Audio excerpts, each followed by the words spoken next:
Hello everyone, welcome to Smart Study channel. So this is another lecture in our series of MHI 1 assignment solutions. अभी हम MHI 1 में हमने अलग से एक पार्ट चलाया है जिसमें असाइनमेंट्स को हम डिस्कस कर रहे हैं.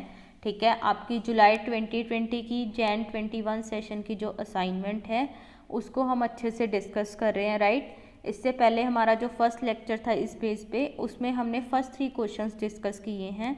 अगर आपने वो वीडियो नहीं देखा तो कोई बात नहीं, मैं लिंक जो है डिस्क्रिप्शन बॉक्स में हमारी जो प्लेलिस्ट्स हैं उनका शेयर कर दूंगी, आप वहाँ से देख सकते हैं. ठीक है, तो आज हम कंटिन्यू करेंगे इसी को, MHI 1 की असाइनमेंट को यहाँ पे. ठीक है, और आगे के क्वेश्चंस डिटेल में कवर करेंगे. तो बाकी अगर आपने अभी तक चैनल को सब्सक्राइब नहीं किया या आप फर्स्ट टाइम देख रहे हैं तो चैनल को सब्सक्राइब कर लें, बेल आइकन को प्रेस कर दें.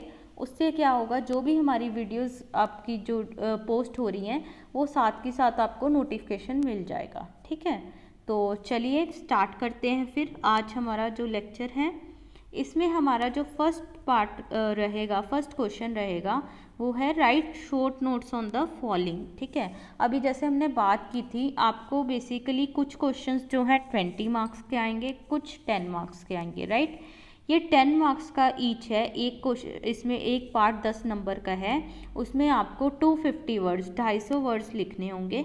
ठीक है, और वहाँ पे 2 पार्ट्स कम से कम करने होंगे. अगर आप ये क्वेश्चन चूज़ करते हैं इनमें से आपको 2 पार्ट्स करने होंगे. ठीक है, तो चलिए इसमें अभी फर्स्ट पार्ट जो है वो है बिगनिंग ऑफ एग्रीकल्चर. ठीक है, कृषि की शुरुआत. ये हमने बहुत डिटेल में हमारे जो इससे पहले के लेक्चर्स हैं MHI 1 के, ठीक है, उसमें हमने देखा था ट्रांजिशन टू एग्रीकल्चर. ठीक है, कृषि में हमने कैसे ट्रांजिशन किया. ठीक है, न्यूलिथिक रेवोल्यूशन देखा जिसमें एग्रीकल्चर स्टार्ट होता है, नवपाषाण क्रांति भी जिसे बोलते हैं. तो इस पे हम लेक्चर्स लेके आए हुए हैं, वो आप देख सकते हैं, वहाँ से आपका ये क्वेश्चन बन जाएगा. ठीक है, उसके बाद हम नेक्स्ट पार्ट हमारा है राइटिंग इन हड़प्पन सिविलाइजेशन. ठीक है, हड़प्पन सभ्यता में लेखन कैसे था. ठीक है, उस पर हम बात करेंगे. हमें देखना है कि हड़प्पन सिविलाइजेशन जो थी उसमें कैसे राइटिंग होती थी, क्या स्क्रिप्ट थी इनकी, राइटिंग का रोल कैसे था, हम किस चीज़ पे राइटिंग करते थे उस टाइम पे. जैसे आजकल हम पेपर पे लिख रहे हैं तो उस टाइम पेपर पे लिखते थे या क्या था, वो सारी चीज़ें हम इसमें डिस्कस करेंगे. ठीक है, तो देखिए अभी क्या होता है, शुरुआत कहाँ से होती है लेखन की. ठीक है, राइटिंग की अगर हम स्टार्टिंग करें तो कहाँ से होती है, कहाँ से इमर्ज होती है राइटिंग. तो जैसे आपको पता है ब्रॉन्ज एज सिविलाइजेशंस थी. राइट, जैसे हड़प्पन सिविलाइजेशन हो गई, मेसोपोटामियन सिविलाइजेशन हो गई. ठीक है, ऐसे ही अलग अलग सिविलाइजेशंस थी. ठीक है, तो ये बहुत ज़्यादा डेवलप हो रही थी, है ना. हमने देखा इजिप्शियन सिविलाइजेशन थी, डेवलप हो रही थी, इनमें बहुत ज़्यादा विकास हो रहा था. तो अब जब विकास हो रहा था इनको क्या है, आपस में जो है कम्युनिकेट करना था. ठीक है, अब हड़प्पन सिविलाइजेशन की अगर बात करें, ठीक है, आपको पता है कितनी बड़ी थी हमारी हड़प्पन सिविलाइजेशन, कितनी सारी साइट्स यहाँ पे मिली. ठीक है, अफ़गानिस्तान में भी हमारी साइट मिलती है, गुजरात में, यूपी में, ठीक है, महाराष्ट्र तक हमें साइट्स मिलती हैं हड़प्पन सिविलाइजेशन की. तो बहुत ज़्यादा फैली हुई थी. अब जब इतनी फैली हुई थी तो इनमें आपस में साइट्स में कम्युनिकेशन होना. ठीक है, फिर आपको पता है कि कैसे जो है हड़प्पन सिविलाइजेशन में प्रॉपर टाउन प्लानिंग होती थी. राइट, शहरीकरण था. ठीक है, अच्छे से स्ट्रक्चर यूनिफॉर्मिटी के साथ, समानता के साथ बने होते थे. तो ये सब तब पॉसिबल था जब इनके पास कोई कम्युनिकेशन करने का मीन्स था.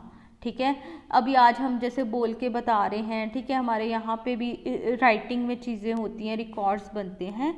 तो उस टाइम पे भी ऐसा कुछ था, इनके संचार करने का कुछ तो माध्यम होता था. राइट, ठीक है, तो उस तरह से जब ये डेवलप हो रही थी इनको नीड फील हुई कि हमारे में एक राइटिंग, लेखन की जो है ज़रूरत है. राइटिंग होगी तो हम रिकॉर्ड्स मेंटेन कर सकते हैं. कुछ स्टेट ने ऑर्डर निकाला, ठीक है, लोगों तक पहुंचेगा, फिर लोग वैसे वैसे कर पाएंगे. ठीक है, तो इस तरह से जो है राइटिंग की नीड फील होती है हड़प्पन सिविलाइजेशन में, और सिर्फ ना ही हड़प्पन सिविलाइजेशन में, बाकी की सिविलाइजेशंस में भी. ठीक है, जो उस टाइम की कांस्य युग की, ब्रॉन्ज एज की सिविलाइजेशंस थी. तो यहाँ से राइटिंग इमर्ज हुई, बेसिकली इमर्ज हुई for the record keeping purpose, ठीक है। रिकॉर्ड्स रखे जाते थे कि हाँ क्या चीज़ कैसे करनी है। फिर उसके बाद जैसे ट्रेड होता था आपस में, ठीक है, हमने देखा है कैसे मेसोपोटामिया का जो है हड़प्पन के सिविलाइजेशन के साथ ट्रेड होता है, राइट, हमें सील्स मिलती हैं एक दूसरे की, ठीक है। तो ये सारी जो थी इसमें भी कम्युनिकेशन ज़रूरी था, इसमें भी जो राइटिंग थी बहुत इंपॉर्टेंट थी। आप देखेंगे जो सील्स होती हैं, ठीक है, हमें सील्स मिली हैं हड़प्पन सिविलाइजेशन में, उसमें कुछ कुछ सिंबल्स मिले हैं, ठीक है। तो इस तरह से ये जो राइटिंग थी इसने ट्रेड में हेल्प की, रिकॉर्ड कीपिंग में हेल्प की, तो बहुत इम्पॉर्टेंट पार्ट प्ले किया उन्होंने हड़प्पन सिविलाइजेशन और बाकी की सिविलाइजेशंस में, ठीक है। तो हमारे क्वेश्चन में बेसिकली हम हड़प्पन सिविलाइजेशन पे बात करेंगे, ठीक है। तो हड़प्पन राइटिंग की बात जब करते हैं, ये हमारा जो इंडियन सब कॉन्टिनेंट है, ठीक है, इंडिया का जो एरिया आप देखेंगे यहाँ पे अर्लीस्ट फॉर्म ऑफ राइटिंग जो हमें मिलती है वो हड़प्पन राइटिंग की फॉर्म में मिलेगी, ठीक है। सबसे पहले जो हम लेखन की बात करते हैं वो हड़प्पन राइटिंग की फॉर्म में मिलती है, चाहे अभी इसकी जो लिपि है, स्क्रिप्ट है, वो डिसाइफर नहीं हुई है, ठीक है, हम उसको डिकोड नहीं कर पाए हैं कि क्या एग्जैक्टली वो लिखते थे, उसका क्या मतलब होता था। इनकी जो स्क्रिप्ट है उसको हम डिसाइफर नहीं कर पाए, ठीक है। अब डिसाइफर क्यों नहीं कर पाए हैं वो भी आपको देखो मेंशन कर सकते हैं। आप कैसे कर सकते हैं कि ये जो हड़प्पन सिविलाइजेशन थी ये बेसिकली मे बी ऐसे हो सकता है, सॉरी, हड़प्पन राइटिंग थी कि ये बेसिकली अगर हो सकता है कि क्लोथ वगैरह पे लिखी जाती हो, ठीक है, कपड़े पे लिखी जाती हो, या फिर कोई हम कह सकते हैं बार्क, कोई ट्रीज़ वगैरह की छाल पे लिखी जाती हो, ठीक है। तो ये हो सकता है कि मतलब ये बची नहीं है, पेरिशेबल हो गई, क्योंकि हमें ऐसे कॉन्क्रीट इसके एविडेंस नहीं मिलते, ठीक है, ये टाइम के साथ ख़राब हो गई और मतलब इसके बचे नहीं हैं अवशेष, ठीक है।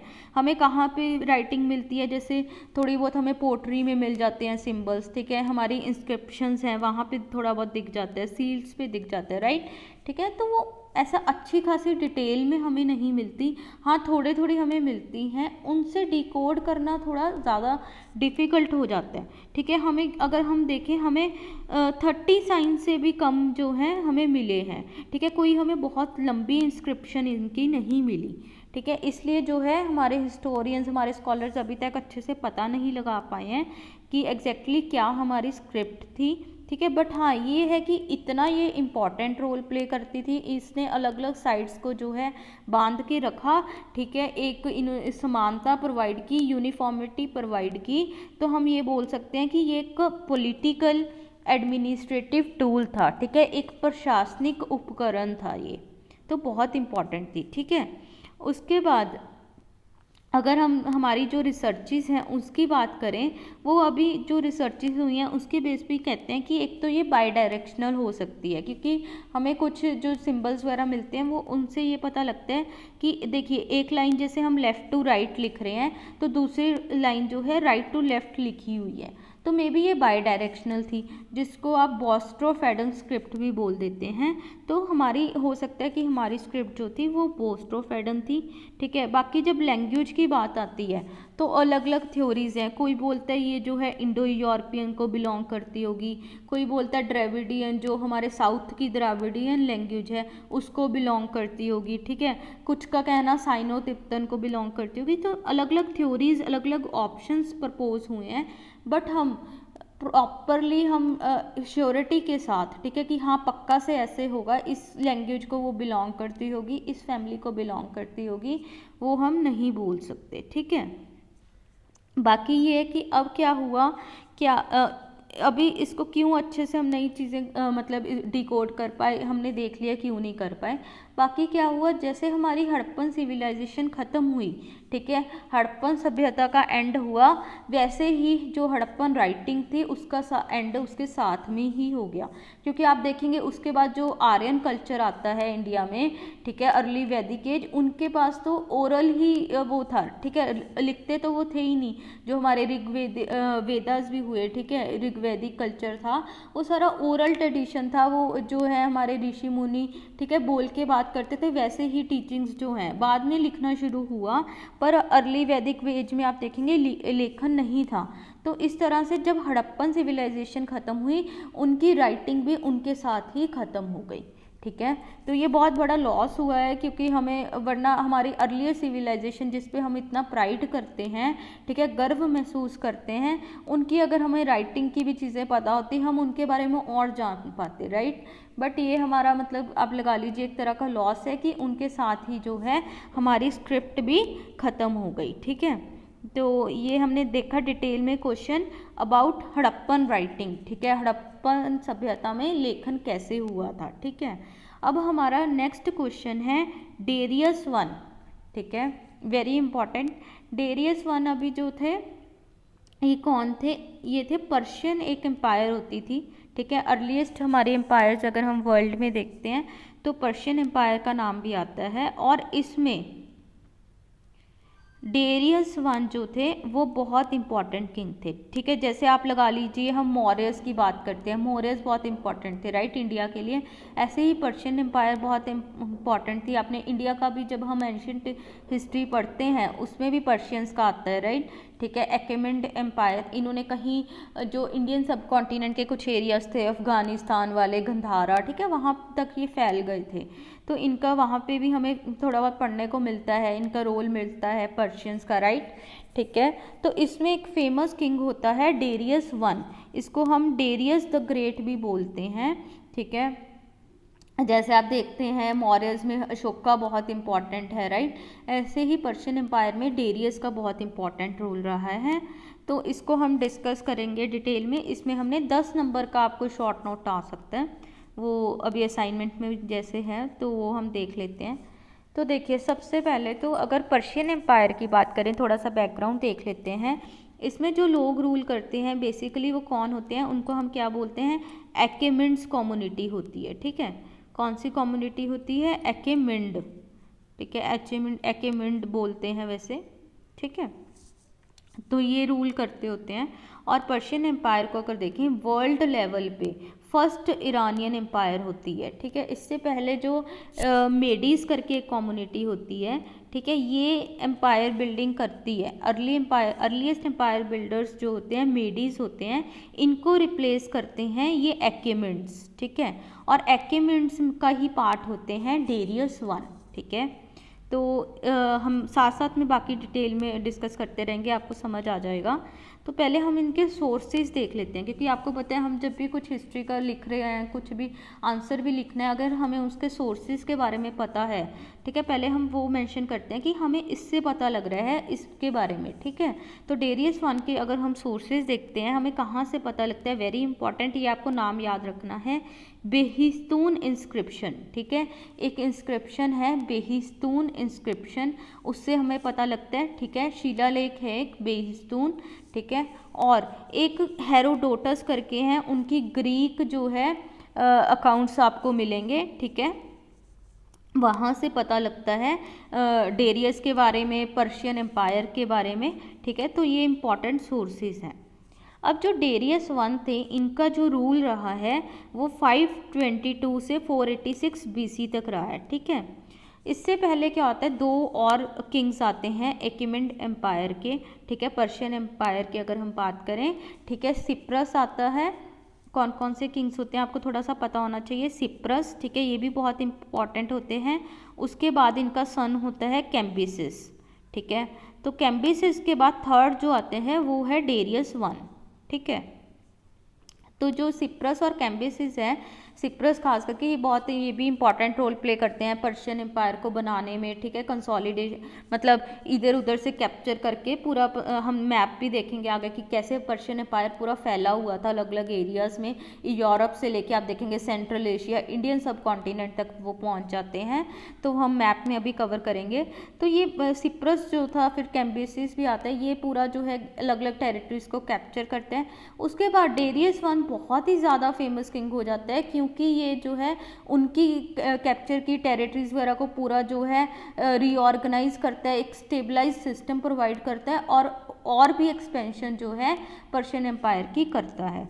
तो ये बहुत इम्पॉर्टेंट इसलिए हो जाता है। बाकी अगर हम इनका थोड़ा पर्सनल देखें कि क्या बैकग्राउंड था, ये एक बंदा था हिस्टेस्प करके, ठीक है, उसका लड़का था, ठीक है, ये आपको ध्यान में रखें, ये कैम्बिसेस का लड़का नहीं था, हिस्टेस्प का जो था सन था, ठीक है, जो एक पर्शियन गवर्नर होता है, ठीक है, उसका बेटा होता है। और बोलते हैं कि ये इन्होंने कुछ कॉन्स्पिरेसी वगैरह करी थी, ठीक है, तो उससे जो है ये कैम्बिसेस को फिर ओवरथ्रो करके उसका जो है बाद में किंग बन जाते हैं अकेमेंड एम्पायर के, ठीक है, ऐसा बोलते हैं। उसके बाद देखिए मोस्ट आउटस्टैंडिंग रूलर, अगर हम बात करें मोस्ट पॉपुलर रूलर अकेमेंड रूलर्स में से डेरियस वन को माना जाता है, तभी डेरियस वन द ग्रेट भी बोला जाता है, ठीक है। तो अब देखिए क्या होता है, जब जैसे हमने बात की कि इसने एक्सपेंशन भी करा, इसने जो पहले सिप्रस और कैम्बिसेस ने टेरिटरीज वगैरह कैप्चर करी हुई थी उनको भी जो है कंसोलिडेट करा, ठीक है, वो भी अच्छे से इसने रीऑर्गेनाइज करा ताकि एम्पायर अच्छे से वर्क करे, ठीक है। तो क्या होता है जब ये थ्रोन पे आते हैं, ठीक है, राजा बनते हैं, तब बहुत सारे चैलेंजेस होते हैं अकेमेंड एम्पायर में, ठीक है, पर्शियन एम्पायर में बहुत सारे चैलेंजेस उस टाइम पे होते हैं। तो एक वन बाय वन उनसे ये सब उनको सेट करते हैं, ठीक है। तो अभी देख अलग अलग से रिवॉल्ट्स वगैरह हो रहे होते हैं, उनको स्प्रेस करते हैं, एक्सपीडिशंस करते हैं, वो हम देखते हैं कैसे था। पहले एक बार मैप की तरफ देख लेते हैं, आपको थोड़ा सा आइडिया हो जाएगा, ठीक है, कि कैसे पर्शियन एम्पायर जो था डेरियस वन के अंडर फैला हुआ था अलग अलग एरियाज़ में। देखिए ये जो है हमारा सऊदी अरब वाला आजकल का एरिया हो गया, राइट, ठीक है, अरब पेनिनसुला, यहाँ पे अफ्रीका के एरिया, लिबिया, इजिप्ट यहाँ आ गया, ये सारा आप एरिया जो देख रहे हैं ये आपको इनका जो है अकेमेंड एम्पायर पर्शियन एम्पायर का दिखेगा, ठीक है। ये मीडिया करके जो मैं आपको बता रही थी, है ना, पहले मीडियाज होते थे, फिर ये बैक्टीरिया, एरिकोशिया, सारे इनके अंडर होते हैं, मकरान, ठीक है, ये सारा सेंट्रल एशिया का पार्ट है। फिर आप ये देखिए इंडियन सब कॉन्टिनेंट भी यहाँ से शुरू हो गया, गंधारा, तक्षशिला यहाँ पे, ठीक है, जिधर मौर्यस का भी आपको ओवरलैप दिखता है यहाँ पे, ठीक है, असाइरिया, अर्मीनिया, ये अलग अलग जगहों पे देखिए फैले होते हैं इधर। फिर ये बाद में ग्रीस तक पहुँचते हैं, ग्रीक के साथ इनके बहुत ज़्यादा कन्फ्लिक्ट वगैरह चलते हैं, ठीक है, ये ग्रीक का एरिया हो जाता है। यहाँ पे देखिए ग्रीस हो गया, इनकी एथेंस वगैरह, स्पार्टा, ऐसे प्रोविंसेस होती हैं, उन पे लड़ाइयाँ चलती हैं। तो बाद में मतलब बट ये ज़्यादा सक्सेसफुल यहाँ पे नहीं हो पाते ग्रीस मेनलैंड पे, पर ये थ्रेस तक एरिया था, यहाँ तक ये आ जाते हैं। तो बहुत अच्छे खासे लेवल पे वर्ल्ड एम्पायर इसको माना जाता था, बहुत ज़्यादा अच्छे लेवल पे ये फैली होती है, ठीक है। तो ये थोड़ा सा मैप में आपको आइडिया हो जाएगा। ऐसा डेरियस के अंडर देखिए इतना सारा बड़ा एम्पायर था ये। तो देखिए क्या होता है, अब सबसे पहले अगर इनकी रिवॉल्ट्स की बात करें, अलग अलग रिवॉल्ट्स को इन्होंने सप्रेस किया, तो क्या होता है पहले जैसे मेडीज होते थे, ठीक है, अब इसके टाइम पे क्या हो गया, जब इसने थ्रोन पे आया, राजा बना, ठीक है, उस टाइम पे प्रॉब्लम हो रही थी, कैम्बिसेस की जब डेथ हो जाती है उसके बाद जो है मेडीज थे कि हमें जो है यहाँ से मेडीज ये हो गया, ठीक है, एरिया, इसको यहाँ से हमने पर्शिया एम्पायर से अलग होना है, ठीक है। तो इससे क्या होता है पर्शियन एम्पायर टूट जाती है, आप देख रहे हैं, ठीक है, मीडिया वाला ये एरिया है, तो कितना लॉस होता है, यहाँ से पर्शियन एम्पायर अलग हो जाती, राइट। तो या इस पे अभी इसको साल ही हुआ था, डेरियस वन जो किंग था, ठीक है, इसने इस रिवॉल्ट को, मेडियन रिवॉल्ट को सप्रेस कर दिया, ठीक है, ख़त्म किया इसने इस रिवॉल्ट को। उसके बाद इन्होंने यूरोप में जो है हमने देखा यूरोप के एरियाज़ भी कैप्चर करे हुए थे, यहाँ पे ग्रीस तक पहुँच रहे थे, राइट, ठीक है।